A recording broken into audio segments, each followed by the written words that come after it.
Hello guys, welcome to Maurya medical education. आज की lecture में हम लोग बात करने वाले हैं कि मेंस्ट्रुअल साइकिल के अंदर जो जो पार्ट अफेक्ट हो रहे थे, हम लोग प्रीवियस लेक्चर में देखे थे कि कौन कौन से पार्ट जो हैं अफेक्ट होते हैं मेंस्ट्रुअल साइकिल के दौरान। तो उसमें फर्स्ट जो हमारा था वो था हाइपोथैलेमस,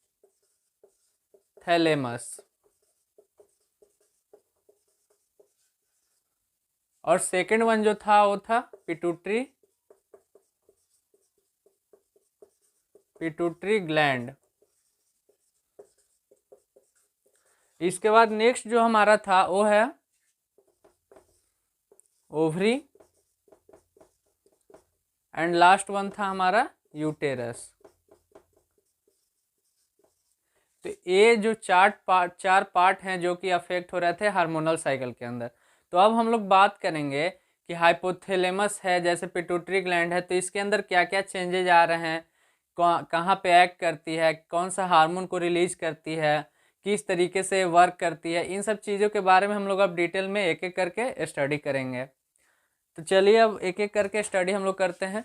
हाइपोथैलेमस का काम क्या है, क्या कौन सा हार्मोन रिलीज करती है, किस पर एक्ट करती है, ये सब चीज़ों के बारे में हम लोग अब डिटेल में पढ़ते हैं।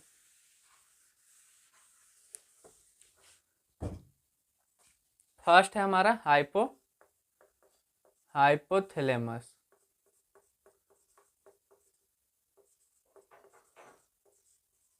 तो हाइपोथैलेमस जो है एक हार्मोन को रिलीज करती है, इट रिलीजेज हार्मोन। यहाँ से देखिए, रिलीज हार्मोन। तो कौन सा हार्मोन रिलीज करती है? ये हार्मोन रिलीज करती है GnRH, जिसे कि हम लोग बोलते हैं गोनैडोट्रोपिन रिलीजिंग हार्मोन। तो यहाँ से जो है गोनैडोट्रोपिन रिलीजिंग हार्मोन को यहाँ पर मैं लिख दे रहा हूँ, गोनैडोट्रोपिन रिलीजिंग हार्मोन।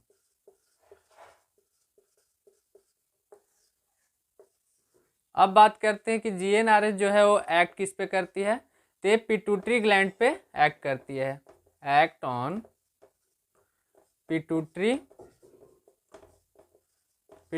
ग्लैंड। जो हमारा गोनैडोट्रोपिन रिलीजिंग हार्मोन है वो पिट्यूटरी ग्लैंड पे एक्ट करती है। तो पिट्यूटरी ग्लैंड भी दो पार्ट में डिवाइडेड होती है, anterior pituitary and posterior pituitary. Pituitary and posterior pituitary.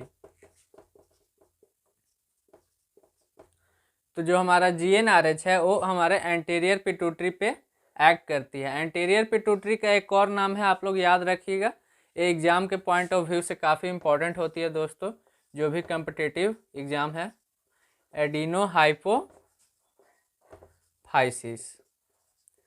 हम लोग एंटेरियर पिट्यूटरी को एडिनोहाइपोफाइसिस भी बोलते हैं। ये जो है ये दो पार्ट में डिवाइडेड होती है, क्रोमोफिलिक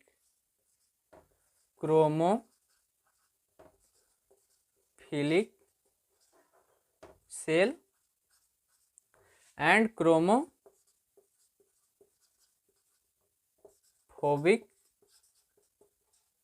सेल।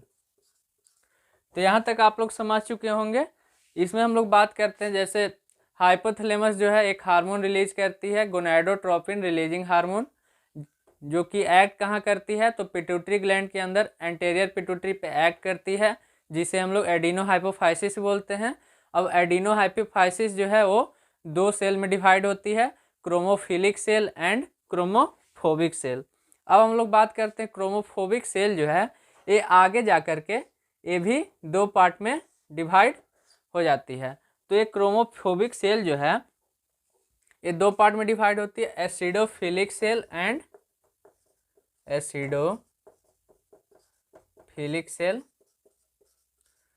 Basophilic cell.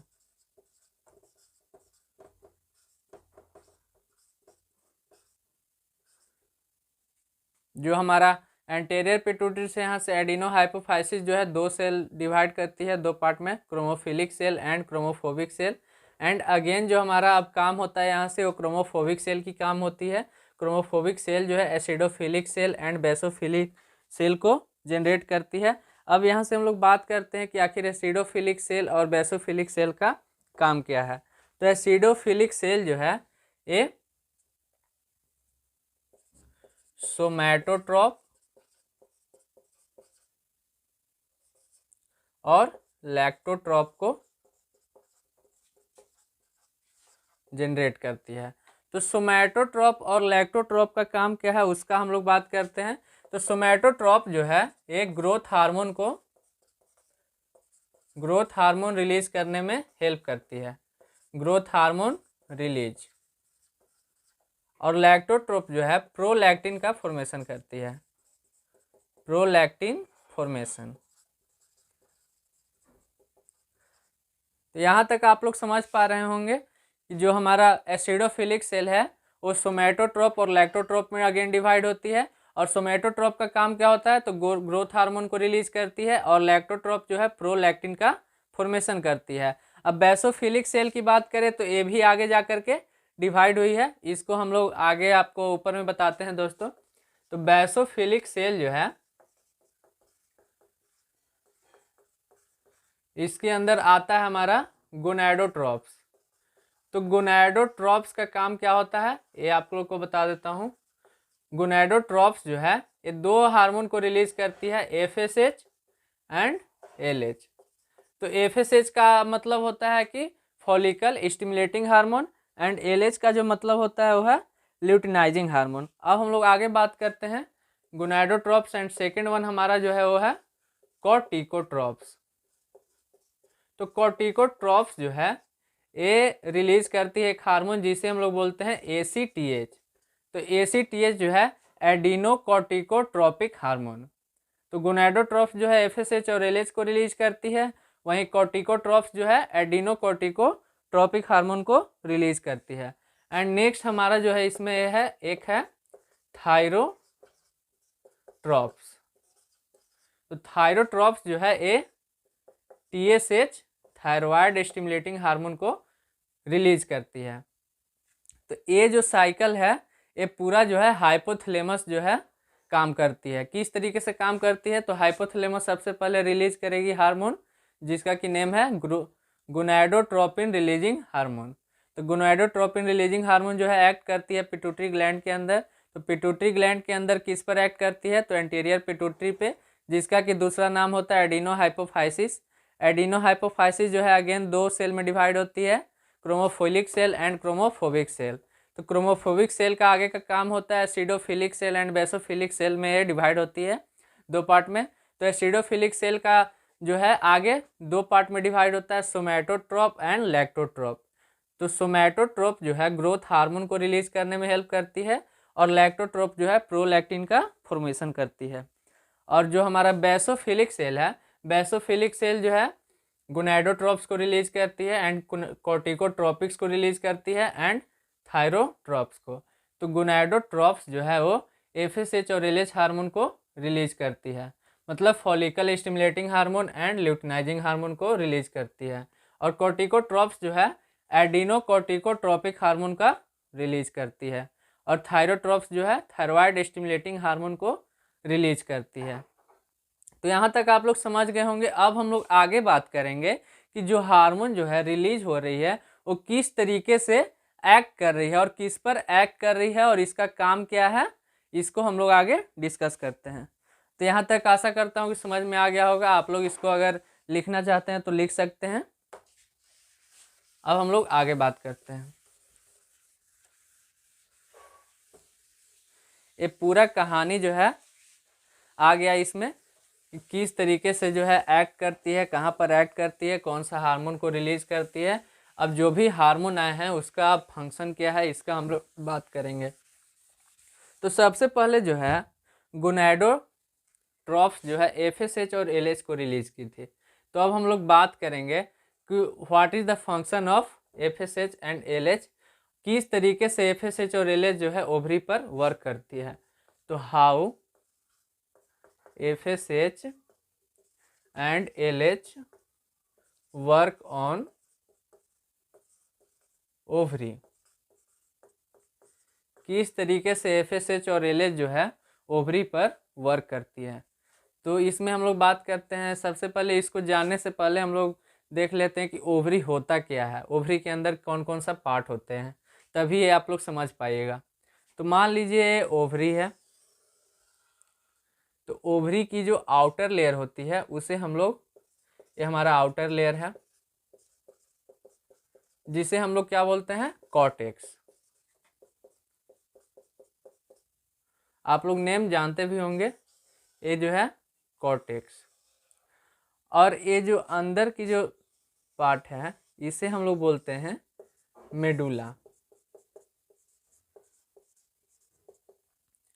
तो जो कॉर्टेक्स है, कॉर्टेक्स के अंदर एक लेयर प्रेजेंट होती है, ठीक। इस लेयर को हम लोग बोलते हैं germinal layer, germinal layer.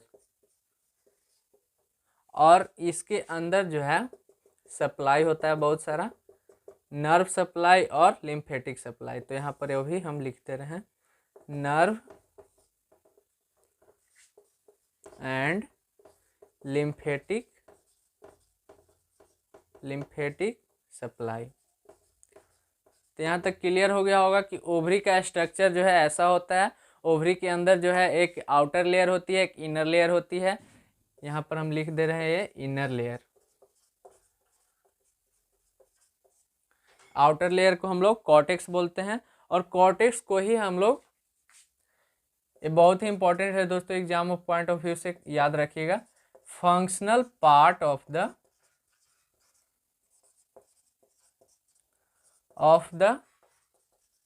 Ovary. Cortex जो है इसे हम लोग बोलते हैं functional part of the ovary. ये याद रखेगा आप लोग, एग्जाम के पॉइंट ऑफ व्यू से काफ़ी इंपॉर्टेंट है, ठीक है। इसके बाद हम लोग आगे बात करते हैं, जो कॉर्टेक्स है, कॉर्टेक्स के जस्ट अंदर एक लेयर प्रेजेंट होती है जिसे हम लोग जर्मिनल लेयर बोलते हैं। इसके बाद मेडुला की बात करें तो अंदर की जो इनर लेयर है इसे हम लोग मेनुला बोलेंगे। और मेडुला के अंदर जो है नर्व और लिम्फेटिक सप्लाई होती है, मतलब यहाँ पर नर्व और लिम्फ वेसल जो है वहाँ पे सप्लाई, ब्लड वगैरह सप्लाई होती है। तो अब हम लोग इसमें आगे अब स्टडी करते हैं।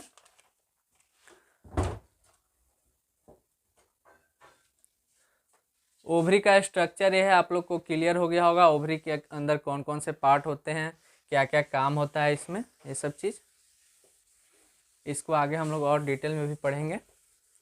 जब तक ये नहीं समझते दोस्तों तो आगे ये हम लोग को समझ में नहीं आएगा, इसलिए आप लोग को हम ये फिगर समझाए हैं।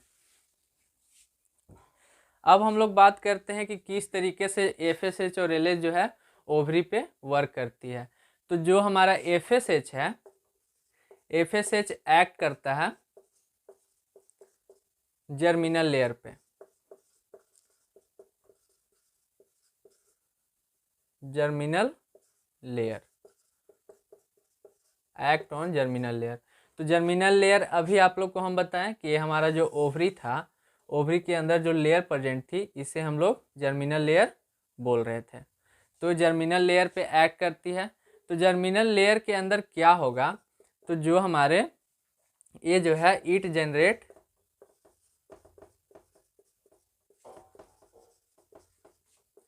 स्मॉल स्मॉल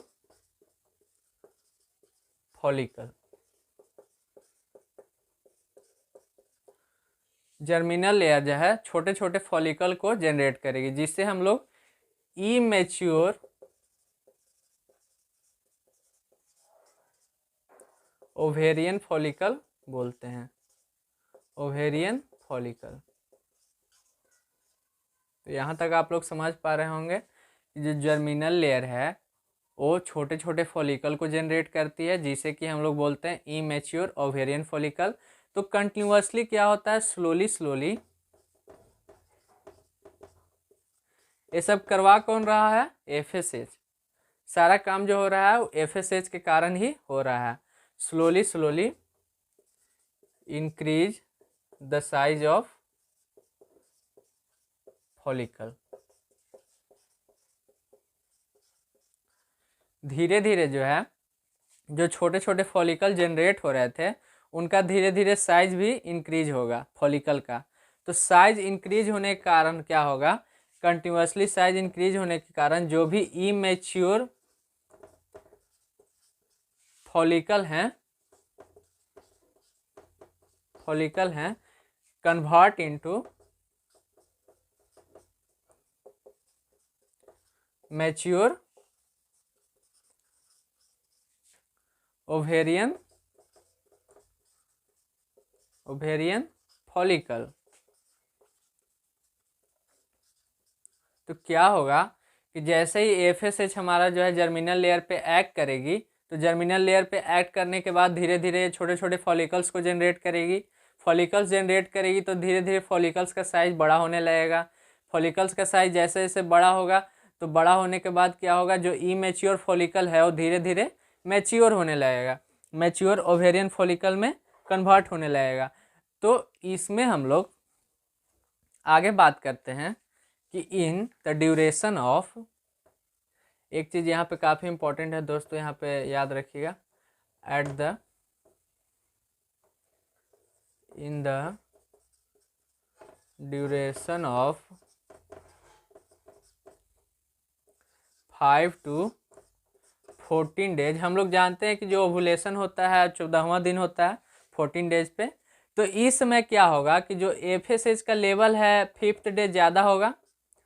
ज़्यादा क्यों होगा ये आप लोग अभी देखें कि ज़्यादा क्यों था। अगर एफएसएच का लेवल जो है ज़्यादा रहेगा तब ना वो जर्मिनल लेयर पे एक्ट करेगा, छोटे छोटे फॉलिकल को जनरेट करेगा, तब फॉलिकल्स का साइज इंक्रीज होगा। तो साइज इंक्रीज होने के बाद धीरे धीरे इमेच्योर फॉलिकल जो है मैच्योर ओवेरियन फॉलिकल में कन्वर्ट होंगे। तो एफएसएच का साइज मतलब एफएसएच जो हार्मोन निकल रहा है उसका क्वांटिटी ज़्यादा होगा और धीरे धीरे 14वां दिन आते आते एफएसएच का जो लेवल है वो लो हो जाएगा। अगर हम लोग ईस्ट्रोजेन की बात करें तो ईस्ट्रोजेन का लेवल जो है 5th डे कम रहेगा, क्योंकि ईस्ट्रोजेन का कोई भी काम नहीं हो रहा है यहाँ पे। और ईस्ट्रोजेन का लेवल जो है 14वां दिन, मतलब 14वां दिन कहने का मतलब कि 12, 13 या 14 डे किसी दिन, मतलब उस टाइम तक इंक्रीज होने लगेगा, इंक्रीज एज। ये चीज़ आप लोग हमेशा याद रखिएगा कि जो ओवेरियन फॉलिकल है, जो स्टार्टिंग डेज जो होता है मेंस्ट्रुअल साइकिल का, उस टाइम एफएसएच का लेवल जो है हाई रहता है। धीरे धीरे ओवुलेशन के टाइम तक आते आते एफएसएच का लेवल लो हो जाता है। और फर्स्ट में जो है स्टार्टिंग में ईस्ट्रोजन का लेवल जो है लो रहता है और धीरे धीरे इंक्रीज होने लगता है, क्योंकि ईस्ट्रोजन का काम फंक्शन जो है बढ़ जाता है। अब किस तरीके से बढ़ता है, क्या वर्क होता है, ये सब हम लोग आगे अब डिस्कस करते हैं। यहाँ तक आशा करता हूँ क्लियर हो गया होगा किस तरीके से फॉलिकल जो है हमारा मैच्योर हुआ। यहाँ तक की बात हुई, ये एफएसएच का काम हुआ। यहाँ तक देखें कि एफएसएच का काम क्या है और किस तरीके से एक्ट करती है और उसका काम क्या होता है। इसके आगे हम लोग अब बात करते हैं।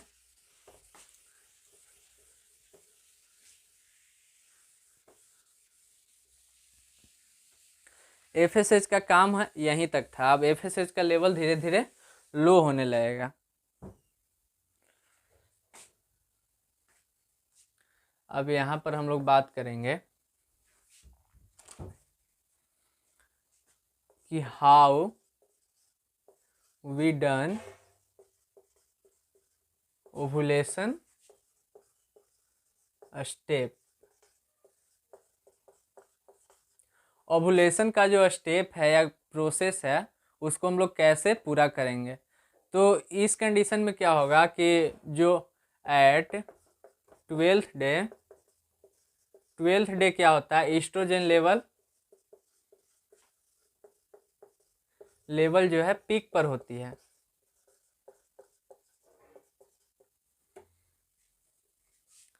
मान लीजिए 1, 2, 3 करते करते 12, 13, 14, 27, 28।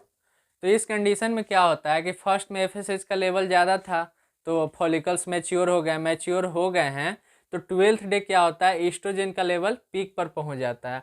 तो ईस्ट्रोजन का लेवल जब पीक पर पहुंचता है तो ईस्ट्रोजन वहां से क्या करता है कि पिट्यूटरी ग्लैंड को मैसेज करता है। तो जब ईस्ट्रोजन का लेवल जो है यहाँ पर ईस्ट्रोजन लेवल पीक मतलब होता है कि मतलब हाई, सबसे ज़्यादा ईस्ट्रोजन का लेवल इस टाइम इंक्रीज हुआ रहेगा। तो ये जो है message send send to pituitary gland, यहाँ से पिट्यूटरी ग्लैंड को मैसेज करेगा या सिग्नल भेजेगा। तो पिट्यूटरी ग्लैंड जो है वहाँ से बोलेगा कि क्या, इसको बोलेगा कि ओवम को अब मैच्योर कीजिए, ओवम अब मैच्योर हो गया है, तो इस एफएसएच को स्टेप कर दीजिए और एलएच को वहाँ से स्टार्ट कर दीजिए ताकि ओवुलेशन हो सके। तो ईस्ट्रोजन लेवल जब पीक पर होता है तो मैसेज भेजता है पिट्यूटरी ग्लैंड को कि जो हमारा ओवम है, ओवम जो है वो मैच्योर हो चुका है। ठीक, ओवम मैच्योर हो चुका है, इसलिए आप एफएसएच को स्टॉप कर दीजिए एंड एलएच बिगिन, मतलब एलएच को स्टार्ट कीजिए ताकि ओवुलेशन जो है हो सके। तो आप लोग को ईस्ट्रोजन का काम भी समझ में आ गया हो कि ईस्ट्रोजन हार्मोन का काम क्या होता है, किस तरीके से हम लोग बात कर रहे हैं कि किस तरीके से ओवुलेशन का स्टेप पूरा होता है। तो क्या होता है कि at 12th day of menstrual cycle oestrogen का लेवल जो है पीक पर होती है। तो ईस्ट्रोजन का लेवल जब पीक पर होती है तो मैसेज सेंड करती है पिट्यूटरी ग्लैंड को कि ओवम जो है मैच्योर हो चुका है। तो मैच्योर कौन किया था, तो एफएसएच किया था। तो ओवम मैच्योर हो चुका है, एफएसएच को आप स्टॉप कर दीजिए और एलएच को वहाँ से रिलीज कर दीजिए या बिगिन कर दीजिए। तो एलएच जब रिलीज होगी तभी ना हमारा ओवुलेशन स्टेप जो है पूरा होगा। तो इसको थोड़ा सा आप लोग यहाँ पर डिटेल में देख लीजिए। ये सब आप लोग लिखते भी जाइएगा ताकि याद रहे, नहीं तो ऐसे कोई भी चीज़ याद नहीं रहता है। आदमी सोचता है कि एक दिन पढ़ लेंगे, अभी पढ़ लेंगे तो याद रहेगा, लेकिन अगला दिन फिर से भूल जाइएगा। इसलिए ये सब चीज़ को आप लोग लिख लीजिए। जो एलएच वहाँ से रिलीज हुई है, तो एलएच जो है, LH act on Graafian follicle, LH जो है एक्ट करती है ग्राफियन फॉलिकल पे। उसके बाद क्या होता है, ग्राफियन फॉलिकल जो है धीरे धीरे ब्रेक होने लगती है, इट ब्रेक। धीरे धीरे जो है ग्राफियन फॉलिकल जो है ब्रेक होने लगती है। तो उस कारण से क्या होता है कि जो ओवम है ओवरी के बाहर आने लगती है। तो then ovum come outside the ovary. धीरे धीरे क्या होता है कि जो ओवम है वो ओवरी के बाहर आने लगती है। दैट इज नोन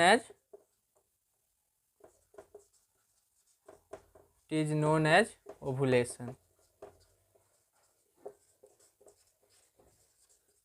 तो क्या हुआ इस कंडीशन में कि आप लोग देखें, जैसे जो वहाँ से जो एलएच रिलीज हुई, जब 12th डे पर ईस्ट्रोजन लेवल पीक पर था तो मैसेज भेजा पिट्यूटरी ग्लैंड को कि जो है ओवम जो है मैच्योर हो चुकी है, आप एफएसएच को स्टॉप कर दीजिए और एलएच को वहाँ से रिलीज कीजिए ताकि ओवुलेशन करवा सकें।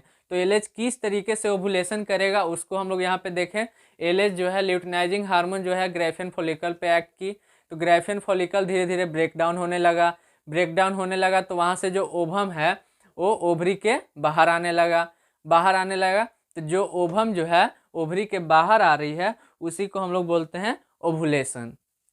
तो ये हम लोग, जैसे ये हमारा ओवरी था, ठीक, तो ओवरी के अंदर जो ग्राफियन फॉलिकल था ये धीरे धीरे मैच्योर हो गए थे। तो मैच्योर यहाँ पे एलएच एक्ट किया, तो एक्ट करने के बाद धीरे धीरे ब्रेक डाउन हो गया। ब्रेक डाउन होने के बाद जो मैच्योर ओवम था तो वो ओवम जो है ओवरी के बाहर आ गया। दैट इज कॉल्ड ओवुलेशन, इसी को हम लोग बोले ओवुलेशन। और जो यहाँ पर जो है मटेरियल जो बच जाता है, जो भी मतलब डिस्कार्ड हो जाता है, तो उसको हम लोग बोलते हैं कॉर्पस लूटियम। और यही कॉर्पस लूटियम जो है आगे जो है प्रोजेस्टेरॉन को रिलीज करती है, प्रोजेस्टेरॉन।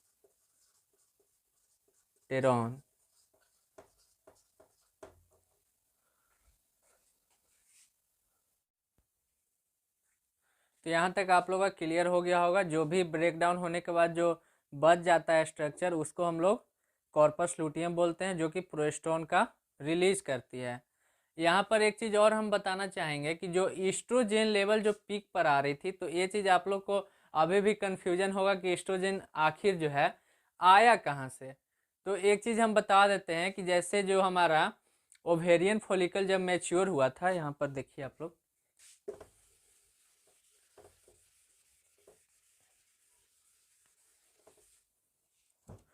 जो मैच्योर ओवेरियन फॉलिकल जो आया था, तो mature ovarian follicle, mature ovarian follicle जो है वहां पर एक ग्रेनुलोसा लेयर प्रेजेंट होती है, granulosa layer present. Granulosa layer जो है वही जो है ईस्ट्रोजेन को रिलीज करती है, रिलीज ईस्ट्रोजेन। तब हमारा ईस्ट्रोजेन जो है पीक पर आता है और वो जो है मैसेज पहुंचाता है पिट्यूटरी ग्लैंड को कि आप एफएसएच को स्टॉप कर दीजिए, क्योंकि जो ओवम है, जो ओवेरियन है, जो फॉलिकल जो है वो मैच्योर हो चुका है, आप वहाँ से एलएच को रिलीज कीजिए ताकि ओवुलेशन हो सके। तो ये चीज़ आप लोग याद रखिएगा। कोई भी अगर पूछता है कि ईस्ट्रोजेन जो है कहाँ से आया, तो ईस्ट्रोजेन बोलेगा कि जब ओवेरियन फॉलिकल जो है मैच्योर होता है, तो मैच्योर होने के बाद वहाँ पर ग्रेनुलोसा लेयर प्रेजेंट होती है, ग्रेनुलोसा लेयर जो प्रेजेंट होती है वही जो है ईस्ट्रोजेन को वहाँ से रिलीज करती है। तो ओवरऑल यहाँ तक हम लोग क्या देखें, यहाँ तक हम लोग देखें ओवरऑल कि जो हमारा लास्ट तक एफएसएच का जो लेवल है, एफएसएच का लेवल जो है डिक्रीज हुआ, ईस्ट्रोजेन का लेवल बढ़ा,